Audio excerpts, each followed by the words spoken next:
মসজিদে, তখন কিন্তু পড়া যাবে না, কারণ আল্লাহ পাক নিষেধ করেছেন ওয়াইজা কুরিয়াল কুরআনু ফাসতামিউ লাহু ওয়ানসিতু লাআল্লাকুম তুরহামুন। সূরা আরাফের 204 নম্বর আয়াত। আল্লাহ নিষেধ করেছেন কোরআন যখন তেলাওয়াত হয় তোমরা চুপচাপ থাকো, শ্রবণ করো, আমি আল্লাহ তোমাদের উপর শান্তি রহমত দান করবো। চিৎকার করেন সুবহানাল্লাহ।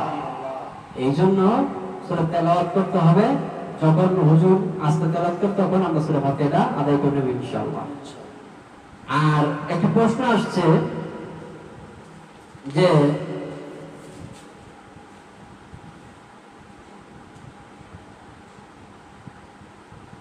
বুখারী শরীফের হাদিস, এটা রাসূল সাল্লাল্লাহু আলাইহি ওয়াসাল্লামের হাদিস, চেয়ারে বসলে নামাজ হবে কিনা? মসজিদে অনেকে চেয়ারে বসে নামাজ পড়ে না, চেয়ারে বসে নামাজ পড়লে নামাজ হবে কিনা আর একটা প্রশ্ন আসছে।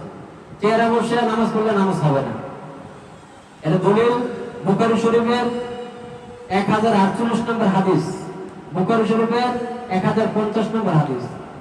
চেয়ারে বসে নামাজ মসজিদে হবে না, ফরজ নামাজ চেয়ারে বসে হবে না। রাসূল সাল্লাল্লাহু আলাইহি ওয়াসাল্লাম এক সময় ঘোড়া থেকে পড়ে গিয়ে উনি আহত হয়েছিলেন, কিন্তু উনি কিন্তু চেয়ারে নামাজ পড়েন, উনি কিন্তু চেয়ারে নামাজ পড়েন, উনি কিন্তু বসে বসে নামাজ পড়ছে, নিচে বসে নামাজ পড়ছে। অতএব